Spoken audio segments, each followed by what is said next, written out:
মজমা থেকে বলতে চাই, যারাই কোরআনের সাথে, উলামায়ে কেরামের সাথে, কোরআনের ধারক বাহকদের সাথে, মাদ্রাসার সাথে, মসজিদের সাথে শত্রুতা করবে, তাদেরকেই পৃথিবীর বুকের চরম ভোগান্তি স্বীকার করতে হবে।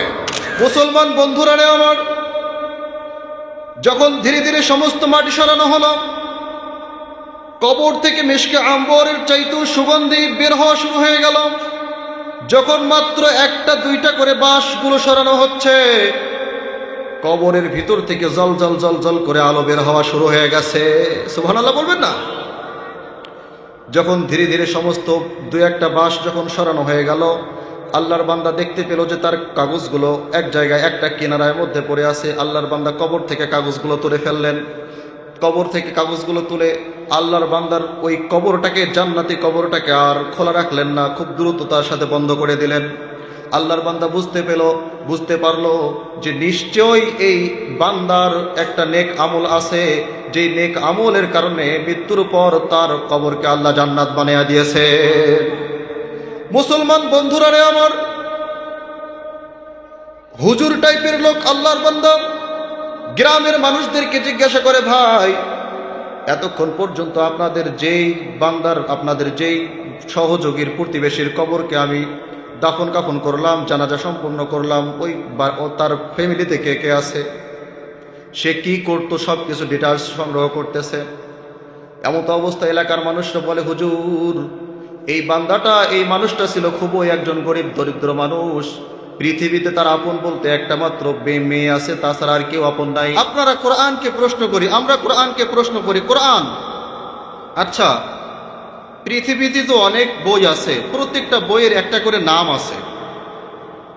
ক্লাস 1-এ বাংলা বইয়ের নাম হচ্ছে আমার বাংলা বই, কিন্তু কোরআন, আচ্ছা বলো তো তোমার নাম কি? কোরআন জবাব দেয়, বাল হুয়া কুরআনুম মাজিদ।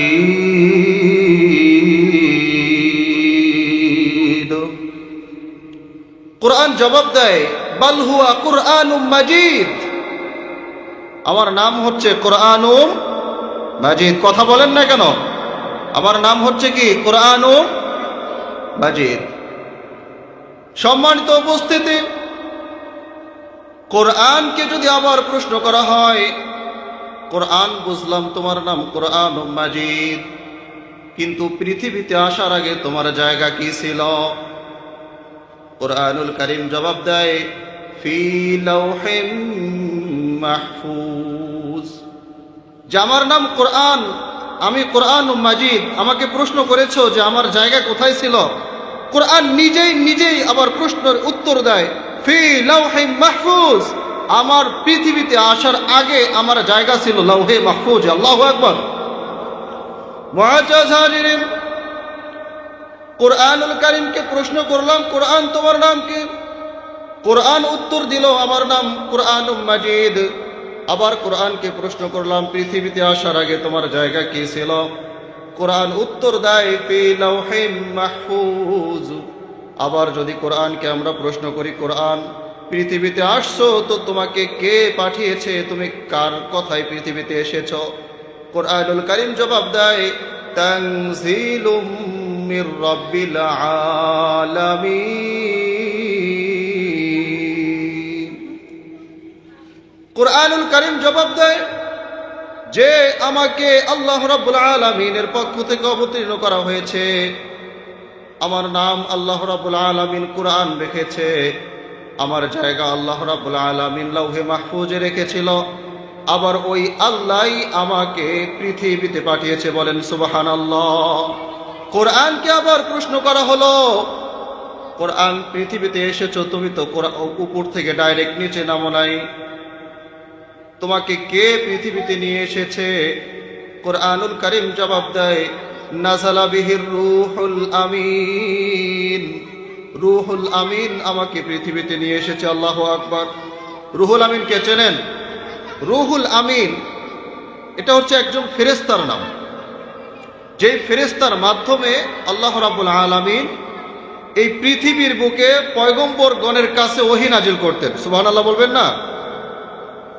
যেই কোরআনের মাধ্যমে, যেই ফেরেশতার মাধ্যমে আল্লাহ রাব্বুল আলামিন পৃথিবীর বুকে পয়গম্বরগণের কাছে কি নাজিল করতেন? ওহী নাজিল করতেন। মুআজ্জাজ হাজিরিন, এই মাহফিলটা হচ্ছে কোরআনের মাহফিল। এই কোরআনের সাথে যারাই সম্পর্ক রেখেছে আল্লাহ রাব্বুল আলামিন তাদের মর্যাদায় বাড়িয়ে দিয়েছেন। সুবহানাল্লাহ বলেন না কেন? সুবহানাল্লাহর আওয়াজটা আরেকটু জোরে হইতে হবে। একটু উদাহরণ দেই আপনাদেরকে যে কোরআনের সাথে সম্পর্ক রাখার কারণে কার কার মর্যাদা বাড়ছে একটু শুনেন। আল্লাহ রাব্বুল আলামিন পৃথিবীর বুকে অনেক ফেরেশতা সৃষ্টি করেছেন, অনেক ফেরেশতা। ফেরেশতা এতগুলো যে আমরা এর সঠিক হিসাবটাও জানি না। এই এত বেশি ফেরেশতার মধ্য থেকে আল্লাহ রাব্বুল আলামিন 4 জন ফেরেশতাকে সম্মানিত করেছেন। কয়জন? 4 জন। এই 4 জন ফেরেশতাকে আল্লাহ তাআলা সম্মানিত করেছেন। আবার এই 4 জন ফেরেশতার মধ্য থেকে আল্লাহ রাব্বুল আলামিন একজন ফেরেশতাকে সবচেয়ে বেশি সম্মানিত করেছেন। সুবহানাল্লাহ বলবেন না? 4 জন ফেরেশতা কে কে? আজরাইল, জিবরাইল, ইসরাফিল, মিকাইল। এই 4 জন হচ্ছে সমস্ত ফেরেশতাদের থেকে উত্তম, সর্দার। আবার এই 4 জনের ভিতরে আবার একজন লিডার। সেই লিডারটার নাম হচ্ছে হযরতে জিবরিল আলাইহিস সালাম। সুবহানাল্লাহ বলবেন না? কেন জানেন? জিবরিল আলাইহিস সালাতু ওয়াস সালামের মাধ্যমে আল্লাহ রাব্বুল আলামিন পৃথিবীর বুকে কোরআন নাজিল করেছেন। আর কোরআন জিবরিলের মাধ্যমে নাজিল হয়েছে বিধায় আল্লাহ রাব্বুল আলামিন কোরআনের মর্যাদা সমস্ত ফেরেশতাদের মধ্য থেকে জিবরাইল আমিনকে সমস্ত ফেরেশতাদের সর্দার বানিয়ে দিয়েছেন। বলেন সুবহানাল্লাহ।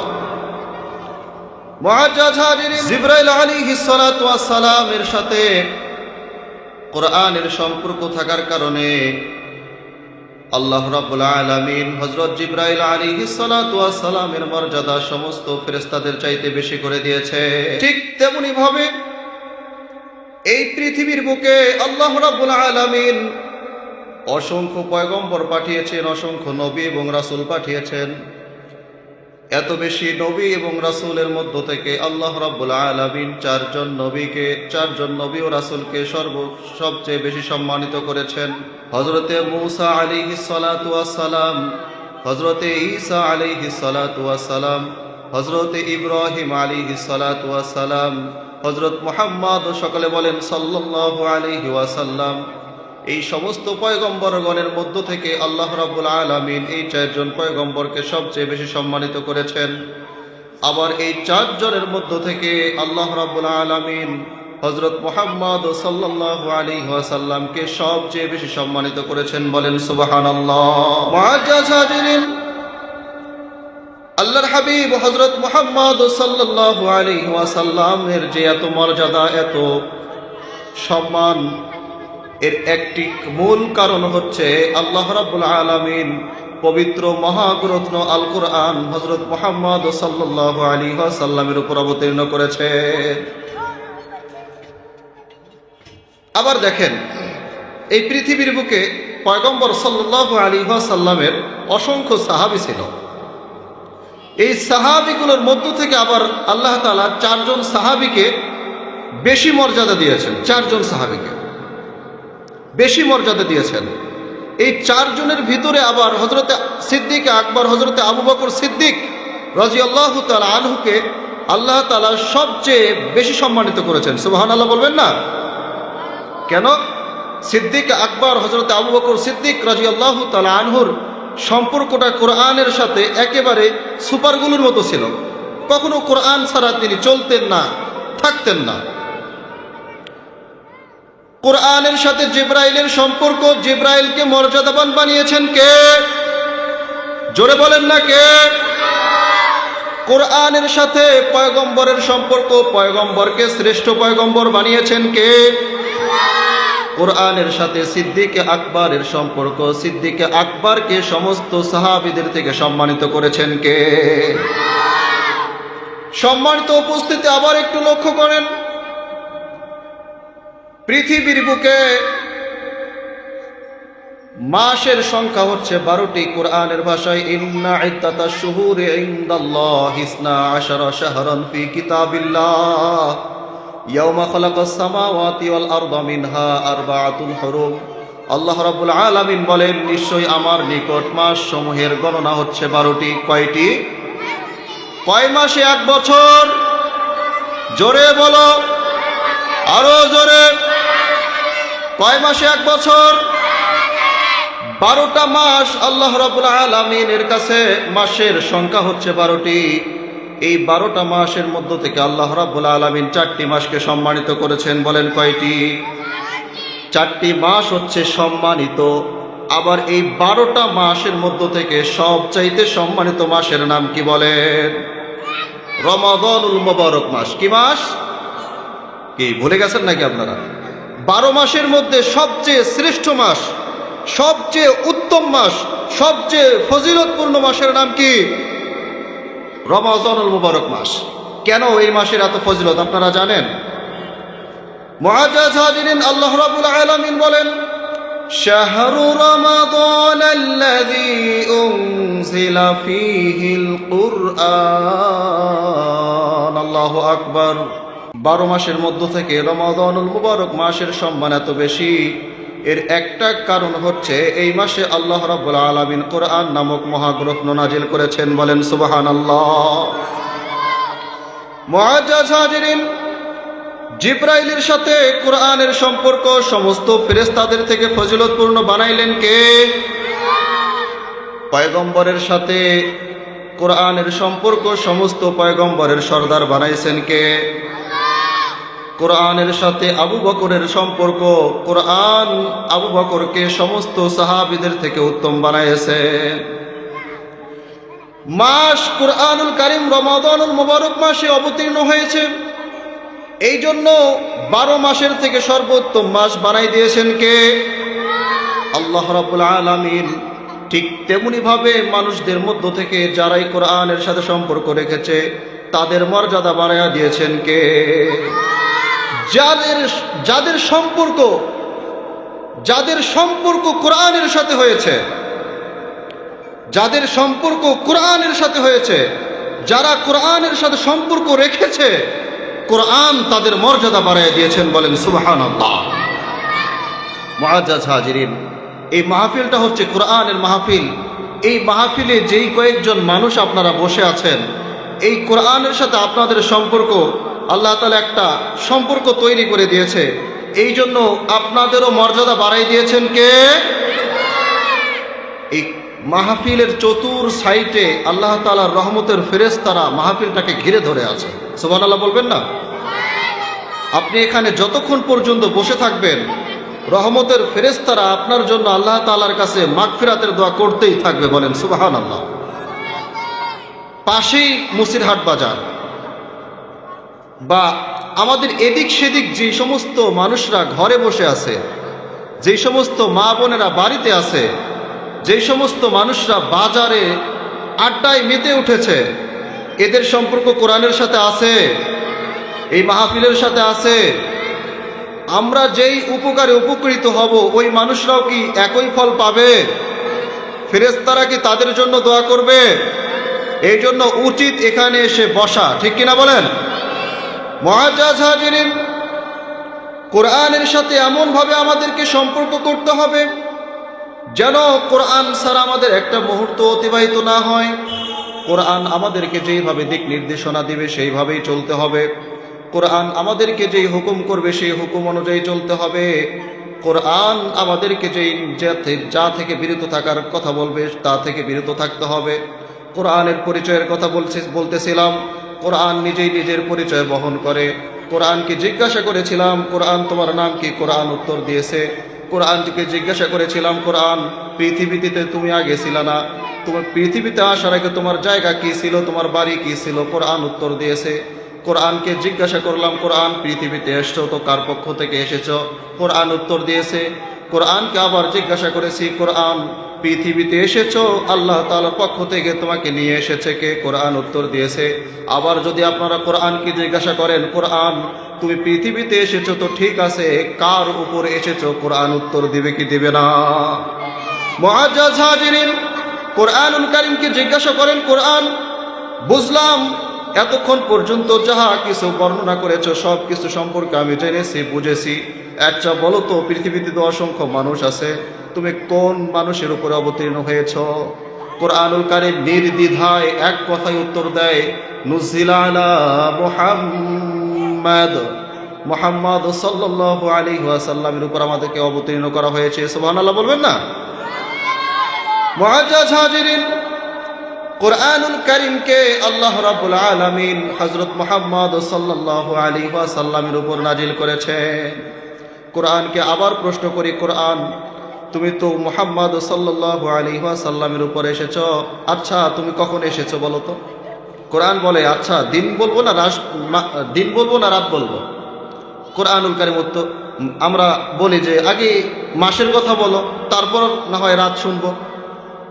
কোরআনুল কারীম জবাব দেয়, শাহরু রমাদান আল্লাযী উনজিলা ফীহিল কুরআন, আল্লাহ রাব্বুল আলামিন আমাকে রমাদানুল মুবারক মাসে নাজিল করেছে।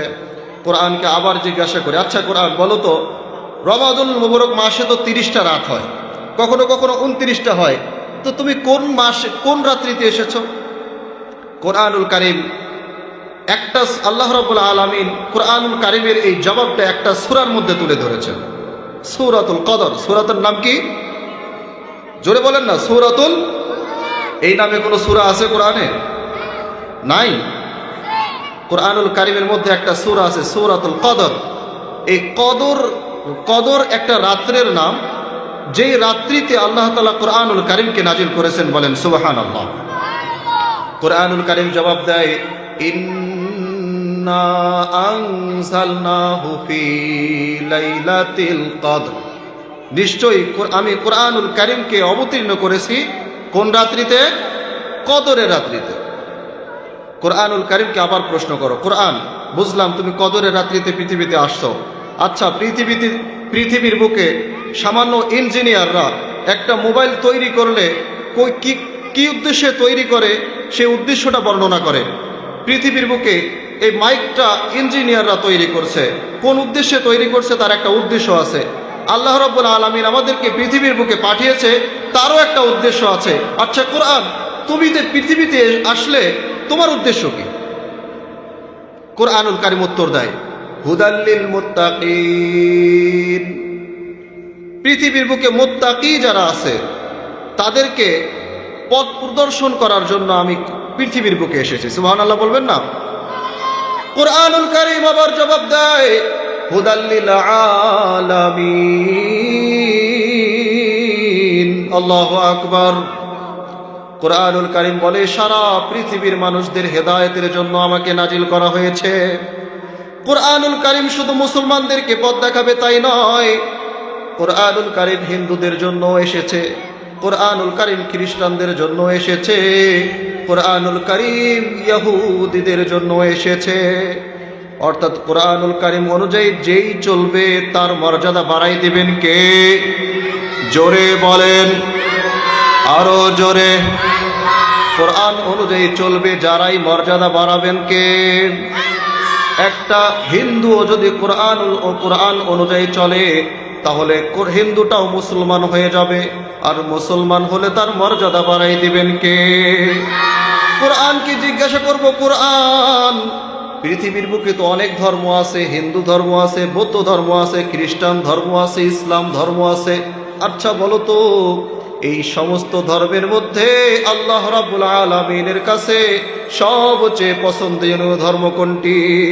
কোরআনুল কারীম জবাব দেয়, ইন্নাদ-দীনা ইনদাল্লাহিল ইসলাম। আল্লাহু আকবার। কোরআনুল কারীম জবাব দেয়, নিশ্চয়ই আল্লাহ রাব্বুল আলামিনের কাছে সবচেয়ে পছন্দনীয় ধর্ম হচ্ছে ইসলাম। সবচেয়ে পছন্দনীয় ধর্মের নাম কি? জোরে বলো। কিরে, ভোট আসতেছে সামনে, স্লোগান এখন থেকেই তো মজবুত করতে হবে। মুখের যদি আওয়াজই করতে না পারেন তাহলে আপনাদের ধর্ম যে আল্লাহ তাআলার কাছে সবচেয়ে পছন্দনীয় মনোনীত ধর্ম, তাহলে অন্যান্য মানুষরা জানবে কিভাবে? আল্লাহ তাআলার কাছে সবচেয়ে পছন্দনীয় ধর্ম কোনটি? ইসলাম। আচ্ছা, বুঝলাম, তোমার সব তো, তোমার পরিচয় তো পুরাটাই তুলে ধরলে। আচ্ছা বলো তো, এই পৃথিবীর বুকে তো চোর চুরি করে, চলাফেরার করার ক্ষেত্রে একজন আরেকজনের সম্পদ চুরি করে, তাহলে তাদের শাস্তি কি হবে? কুরআনুল কারীম জবাব দেয়, আস-সারিকু ওয়াস-সারিকাতু ফাকতাউ আইদিয়াহুমা। চোরদের শাস্তি হচ্ছে কোরআনের ভাষায় হাত কেটে দেওয়া। কতটুকু পরিমাণ সম্পদ চুরি করলে চোরের হাত কেটে দিবে, এর বিস্তারিত ব্যাখ্যা আছে, এদিকে যাব না। কোরআনুল কারীমকে আবার প্রশ্ন করি, কোরআন, চুরি তো একটা অপরাধ, ইহা ব্যতীত আরো অপরাধ মানুষ পৃথিবীতে ঘটে, আরো অপরাধের সঙ্গে মানুষ সংযুক্ত হয়ে যায়, মানুষ একজন আরেকজনের সাথে অন্যায় কাজে, জেনার কাজে লিপ্ত হয়ে যায়, তাহলে জেনা করলে জেনার শাস্তি কি হবে? কুরআনুল কারীম জবাব দেয়, আয-যানিয়াতু ওয়াজ-যানি ফাজলিদু কিলাহুমা কুল্লা ওয়াহিদিন মিনহুমা মিআতা জিলদাহ। আল্লাহু আকবার বলেন না কেন? কুরআনুল কারীমের ভাষায় জেনাকারীদের শাস্তি হচ্ছে এরকম। কোরআনকে আমরা যেই প্রশ্ন করব, আচ্ছা বলো তো কোরআন, তোমার দ্বারাই যদি দেশটা পরিচালনা করা হয়, তাহলে দেশের মানুষ শান্তিতে থাকবে না অশান্তিতে থাকবে? মুআজ্জাজ হাজিরিন, শুরু থেকেই আপনাদেরকে যে কথাগুলো বললাম সংক্ষিপ্তভাবে আমি আপনাদের সামনে তুলে ধরতে চাই। আল্লাহ রাব্বুল আলামিন জিবরাইলের মাধ্যমে কোরআন নাজিল করেছে, এই জন্য জিবরাইলকে সমস্ত ফেরেশতাদের লিডার বানাইছে। আল্লাহ রাব্বুল আলামিন মুহাম্মাদের উপর কোরআন নাজিল করেছে, এই জন্য মুহাম্মাদকে সমস্ত পয়গম্বরের মধ্যে শ্রেষ্ঠত্ব দিয়েছে। আল্লাহ রাব্বুল আলামিন রমজান মুবারক মাসে কোরআন নাজিল করেছে, এই জন্য সমস্ত মাসের থেকে সরদার রমাদানুল মুবারক মাসকে বানিয়ে দিয়েছে। আল্লাহ রাব্বুল আলামিন যেই জিনিসের উপরে কোরআন, রাতের মধ্যে কোরআন নাজিল করেছে, কদর রাতকে সমস্ত রাতের চেয়ে উত্তম মর্যাদা দিয়েছে। ঠিক তেমনি ভাবে এই কোরআনের সঙ্গে যারাই লেগে থাকবে তাদের মর্যাদা বাড়ায় দিবেন কে? জোরে বলেন, আরো জোরে। মুআজ্জাজ হাজিরিন, এই জন্য আমাদের উচিত কোরআনের সাথে সম্পর্ক তৈরি করা। কোরআন যেই জায়গায় শেখানো হয় ওই জায়গাগুলোর সাথে সম্পর্ক সুন্দর করা। কোরআন যারা কোরআন শিখায় তাদের সাথে সুসম্পর্ক তৈরি করা, যারা কোরআন শিক্ষা করে তাদের সাথেও সুসম্পর্ক তৈরি করা। আল্লাহর হাবিব হযরত মুহাম্মদ সাল্লাল্লাহু আলাইহি ওয়াসাল্লাম বলেন, কুন আলিমান আও মুতাআল্লিমান আও মুঈনান আও মুহিব্বা ওয়ালা তাকুনিল খামিস ফাতাহলিক। তোমরা আলেম হও, তোমরা কোরআন শিক্ষা করো, কোরআনের জ্ঞান শেখো। আলেম হইতে পারো নাই, আলেম হওয়ার সুযোগ হয় নাই, তোমরা তলবে ইলম হও, এখন শিক্ষা করো। তলবে ইলম হওয়ার সুযোগ হয় নাই, অর্থ সম্পদ আছে, আও মুঈনান, তোমরা আলেম এবং তলবে ইলমদেরকে সাহায্যকারী হয়ে যাও। আল্লাহর হাবিব বলেন, তুমি আলেম হইতে পারো নাই, তলবে ইলম হওয়ার সুযোগ হয় নাই, টাকা পয়সাও নাই, সাহায্যকারীও হইতে পারবে না।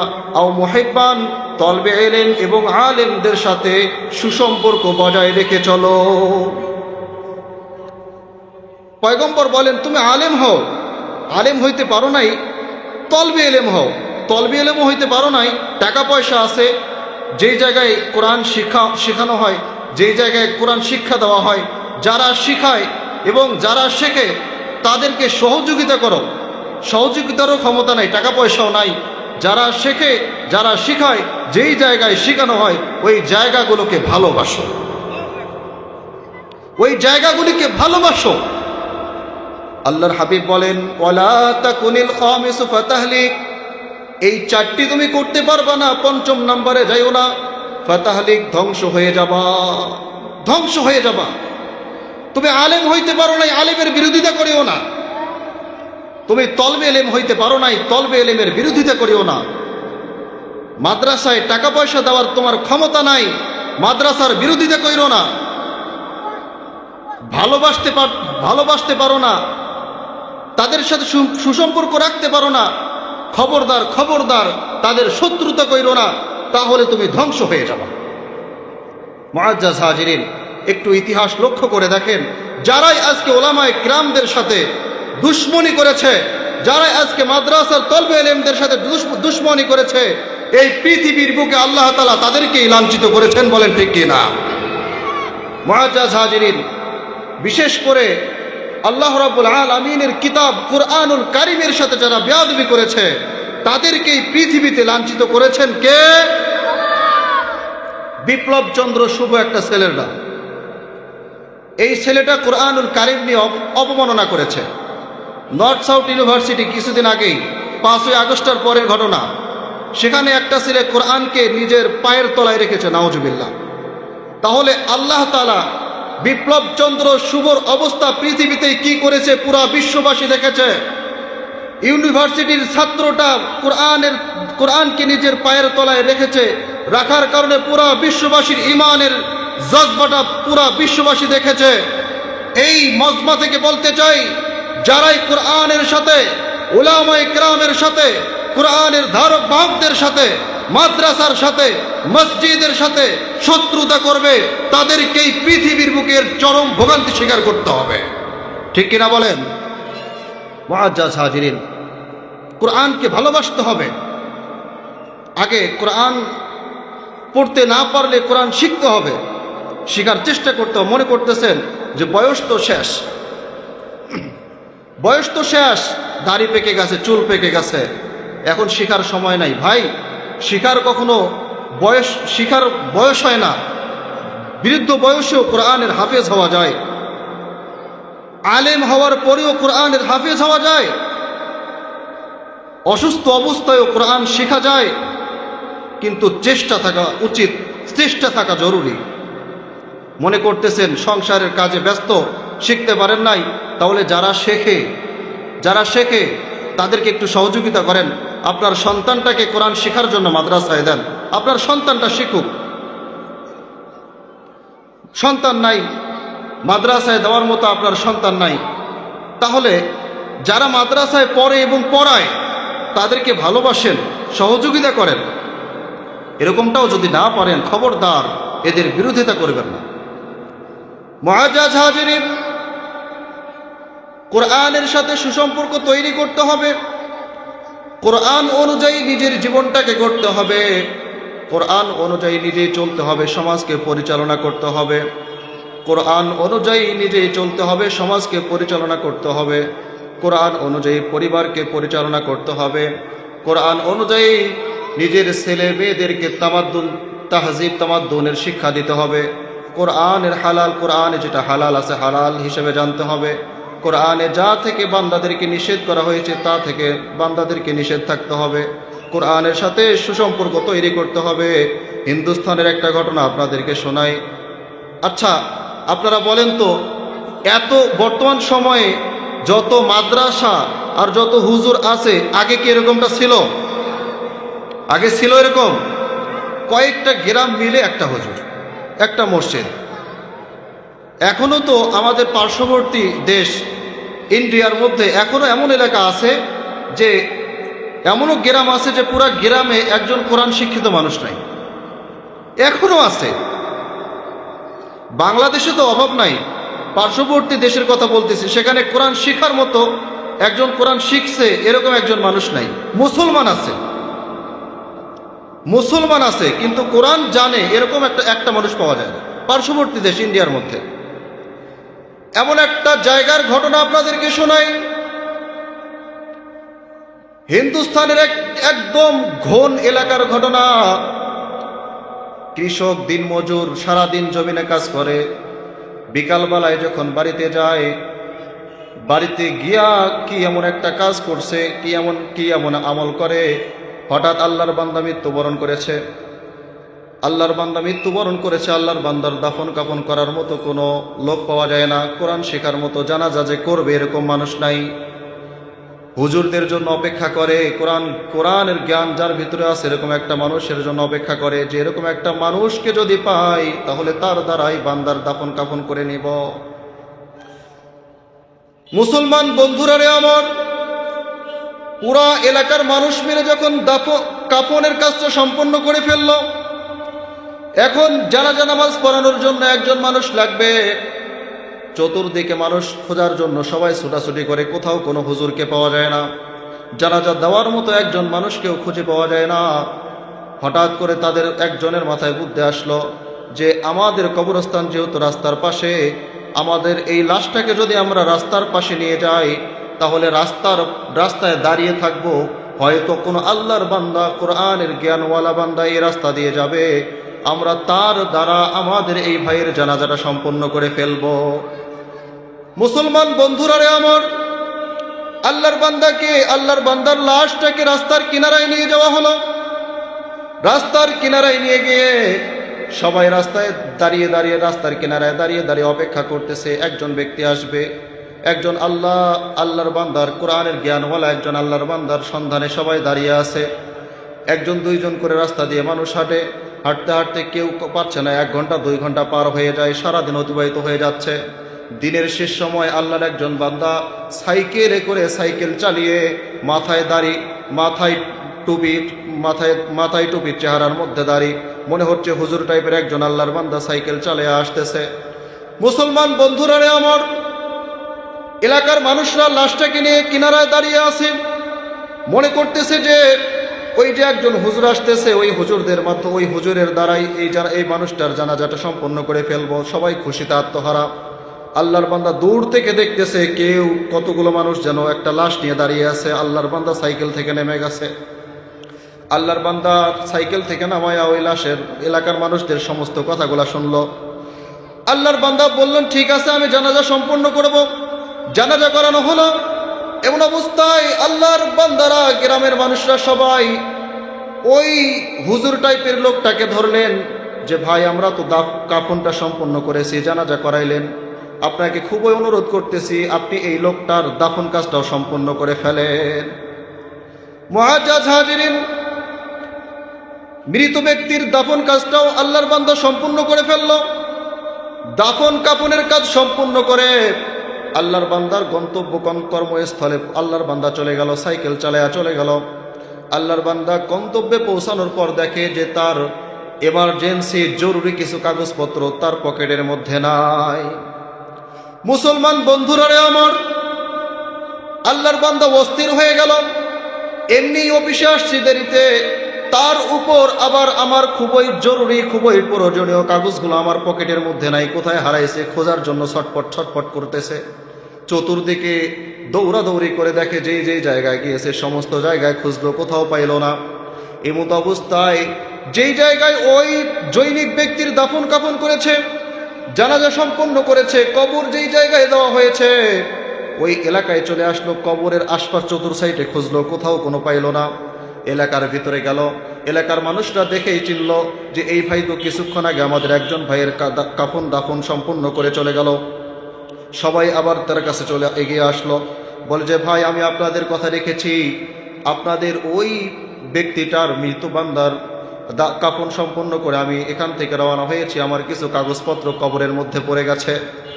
মুসলমান বন্ধুরা রে আমার, আল্লাহর বান্দার এই কথা শুনে এলাকাবাসী বলল যে তাহলে এখন কি করা উচিত।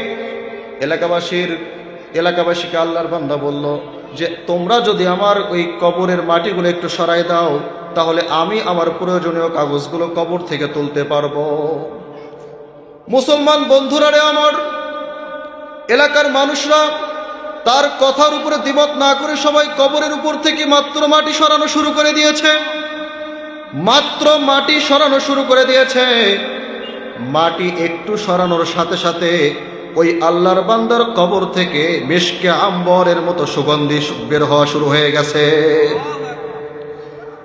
মুসলমান বন্ধুরা রে আমার, এলাকাবাসী যখন দেখতে পেল যে আমাদের গোত্রের, আমাদের গ্রামের একজন মানুষের কবর থেকে মিশকে আম্বরের মতো গন্ধ বের হওয়া শুরু হয়েছে, তারা সবাই চমকে উঠল যে ব্যাপারটা কি।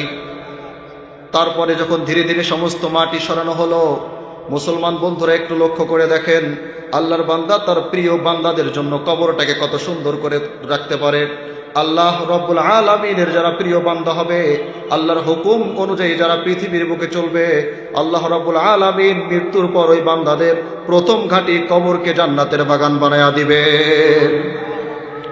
মুসলমান বন্ধুরা রে আমার, যখন ধীরে ধীরে সমস্ত মাটি সরানো হলো, কবর থেকে মিশকে আম্বরের চাইতেও সুগন্ধি বের হওয়া শুরু হয়ে গেল। যখন মাত্র 1টা 2টা করে বাঁশগুলো সরানো হচ্ছে, কবরের ভিতর থেকে জল জল জল জল করে আলো বের হওয়া শুরু হয়ে গেছে।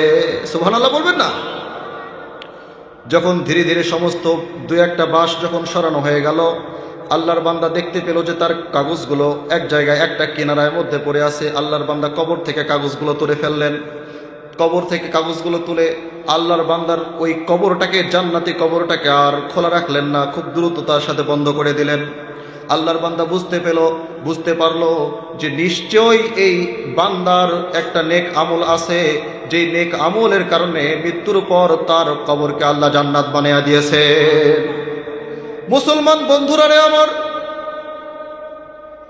হুজুর টাইপের লোক আল্লাহর বান্দা গ্রামের মানুষদেরকে জিজ্ঞাসা করে, ভাই এতক্ষণ পর্যন্ত আপনাদের যেই সহযোগীর প্রতিবেশীর কবরকে আমি দাফন কাফন করলাম, জানাজা সম্পূর্ণ করলাম, তার ফ্যামিলিতে কে কে আছে, সে কি করতো, সব কিছু ডিটেলস সংগ্রহ করতেছে।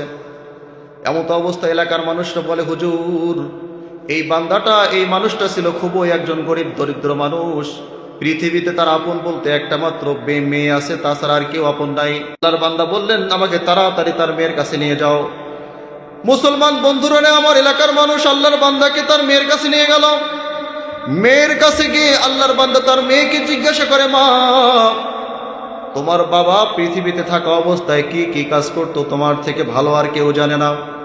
মেয়ে বলে, চাচা আমার বান্দা সারাদিন মানুষের জমিনে কাজ করে, কাজ শেষে যখন বাড়িতে ফিরে আসে তখন আগে নিজের সমস্ত শরীরটাকে পবিত্র করে নেয়। আগে পবিত্র হয়ে গোসল করে, আল্লাহ রাব্বুল আলামিনের এই বান্দাটা আগে গোসল করে, ওই যে কর্নারে একটা কিতাব দেখা যায়, মোটা বই দেখা যায়, কাপড় দিয়ে মোড়ানো, আমার বাবা ওই বইটাকে হাতে নেয়, আগে বুকে লাগায়, চুমু খায়, মাথায় লাগায়, অনেক সম্মান করে, অনেক শ্রদ্ধা করে। ওই বইটা খোলে, আমার বাবা জল জল করে কাঁদে। বইটা খোলে আর আমার বাবা জল জল করে কাঁদে। বইয়ের প্রতিটা লাইনে আমার বাবা একটা করে আঙ্গুল বোলায়, আর আঙ্গুল বোলায় আমার বাবা বলে, ये भी सच कहा, ये भी मेरा मौला का फरमान है, ये भी मेरा मौला का फरमान। আল্লাহু আকবার বলেন না কেন? মুসলমান বন্ধুরা রে আমার, আল্লাহর বান্দা তার মেয়ের কাছ থেকে যখন শুনলো যে ওই যে মোটা বই, যেই মোটা বইটাকে নিয়ে তার বুকে লাগায়, মাথায় লাগায়, কপালে লাগায়, চুমু খায়, আল্লাহর বান্দা দেরি করলেন না, তৎক্ষণাৎ দেখলেন যে আগে আমাকে ওই বইটাকেই দেখতে হবে, সেটা কোন বই। মুসলমান বন্ধুরা রে আমার, হুজুর টাইপের লোক আল্লাহর বান্দা কোনো সময় অতিক্রম করলেন না, তৎক্ষণাৎ ওই বইটার কাছে চলে গেলেন, কর্নার থেকে বইটাকে তুললেন। কাপড়টা সরানোর সঙ্গে সঙ্গে তার চোখ দুইটা গেল যে এটা দুনিয়ার সাধারণ কোনো কিতাব নয়, এটা মহান মালিকের নাজিল করা আল কোরআন। মুসলমান বন্ধুরা রে আমার, দিন মজুর একজন ব্যক্তি কোরআন পড়তে পারে না, কোরআন জানে না, কোরআন পড়তে পারে না, কোরআন শিখে নাই, কিন্তু কোরআনের সাথে তার সম্পর্কটা এমন ছিল যে একটা দিন কোরআনকে চুমু না খেয়ে ঘুমায় নাই, একটা দিন কোরআনের উপর হাত না বুলাইয়া ঘুমায় নাই, একটা দিন কোরআনকে মহাব্বত না করে ঘুমায় নাই, প্রতিদিন কোরআনকে মহাব্বত করেছে, কোরআনের উপর হাত বুলাইছে। দেখেন, কোরআন পড়তে পারে না, কোরআনকে ভালোবেসেছে, কোরআনের সাথে যারা সম্পৃক্ত ছিল তাদের সাথে ভালো সম্পর্ক রেখেছে। মৃত্যুর পর এই জন্য আল্লাহ রাব্বুল আলামিন তার কবরটাকে জান্নাতের বাগান বানায়া দিয়েছেন। মুসলমান বন্ধুরা রে আমার, আল্লাহর বান্দা সমস্ত মানুষদেরকে ঘোষণা করে দিলেন যে, হে এলাকার মানুষরা শুনে রাখো, তোমার প্রতিবেশী, তোমরা নিজের চোখেই দেখলা তোমার প্রতিবেশী মারা গেছে, তোমার প্রতিবেশীর কবর থেকে বেশকে আম্বরের চাইতে সুগন্ধি বের হচ্ছে, তোমার প্রতিবেশীর কবরের মধ্যে আল্লাহ তাআলা ফুল দিয়ে কবরটাকে জান্নাতের বাগান বানায়া দিয়েছে। এর একটাই কারণ, তোমার প্রতিবেশীর সম্পর্কটা এই কোরআনের সাথে আটার মতো লেগেছিল। সুবহানাল্লাহ বলেন না কেন? মুআজ্জাজ হাজিরিন, এই জন্য পয়গম্বর আরবি সাল্লাল্লাহু আলাইহি ওয়াসাল্লাম বলেন, আল কবরু রাওজাতুম মিন রিয়াজিল জান্নাহ আও হুফরাতুম মিন হুফারিন নার। কোরআনটা কারো জন্য হবে জান্নাতের বাগান, আর কবরটা হবে কারো জন্য জান্নাতের বাগান, আবার কারো জন্য হবে জাহান্নামের গর্ত। কোরআন অনুযায়ী যে ব্যক্তিটা পৃথিবীর বুকে চলবে, আল্লাহ রাব্বুল আলামিন মৃত্যুর পর ওই ব্যক্তির কবরটাকে জান্নাতের বাগান বানায়া দিবেন। আর কোরআনের বিরোধিতা যেই ব্যক্তি করবে, মৃত্যুর পর আখিরাতের প্রথম ঘাটি কবরটা ওই ব্যক্তির জন্য জাহান্নামের গর্ত বানায়া দিবেন। মুসলমান বন্ধুরা রে আমার, এই জন্য কোরআন শিখার দরকার আছে না নাই? জোরে বলেন। নিজের সন্তানদেরকে কোরআন শেখানোর দরকার আছে না নাই? আপনারা যেই মাদ্রাসায় বসে আছেন, এই মাদ্রাসা, আমি এই দিক দিয়ে যতবার যাওয়া আসা করি, মাদ্রাসার দিকে আমার একটা চক্ষু সব সময় থাকে।